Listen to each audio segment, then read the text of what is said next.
சுவிசேஷம். இந்த நாளுக்குரிய தேவ வார்த்தை.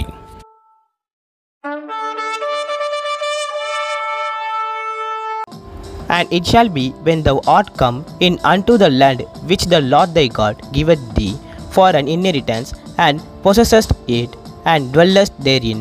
Deuteronomy 26:1. నీ దేవుడైన యెహోవా నీకు స్వాస్థ్యముగా ఇచ్చుచున్న దేశమునకు నీవు వచ్చి దాన్ని స్వాధీనపరచుకొని దానిలో నివసించినప్పుడు. ద్వితీయోపదేశకాండం 26వ అధ్యాయం 1వ వాక్యం. உன் தேவனாகிய கர்த்தர் உனக்கு சுதந்திரமாக கொடுக்கும் தேசத்தில் நீ போய் சேர்ந்து அதை கட்டிக்கொண்டு அதில் வாசம் பண்ணும் பொழுது. உபாகமம் 26:1. அன்பின் தேவ பிள்ளைகளே, நான் வெகுநாள் காத்திருக்கிறேன், நிலையான ஒரு வாசஸ்தலம் எனக்கு இல்லை என்று சொல்லி யோசித்து கொண்டிருக்கிறீர்களா? இந்த காலை வேளையில் கர்த்தர் உங்களிடத்தில் தான் பேசிக்கொண்டிருக்கிறார். வெகுநாள் காத்திருப்பு இருதயத்தை இழைக்க பண்ணியிருக்கலாம். தேவனுடைய வார்த்தை ஜீவ விருட்சத்தை போல வருகிறது.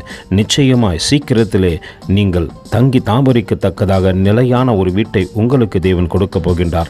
அந்த அன்பின் தேவனுக்கு நேராக உங்களை தாழ்த்தி தரை மட்டுமாய் ஒப்பு கொடுத்து, எங்கள் ஜெபத்தை கேட்டவரே, எங்களுக்கு நிலையான வாசஸ்தலத்தை கொடுக்க போகின்றவரே, உமக்கு கோடி ஸ்தோத்திரம் என்று அவரை பார்த்து சொல்லுவோமா? கர்த்தர் தாமே உங்களை ஆசீர்வதிப்பாராக. ஆமென்.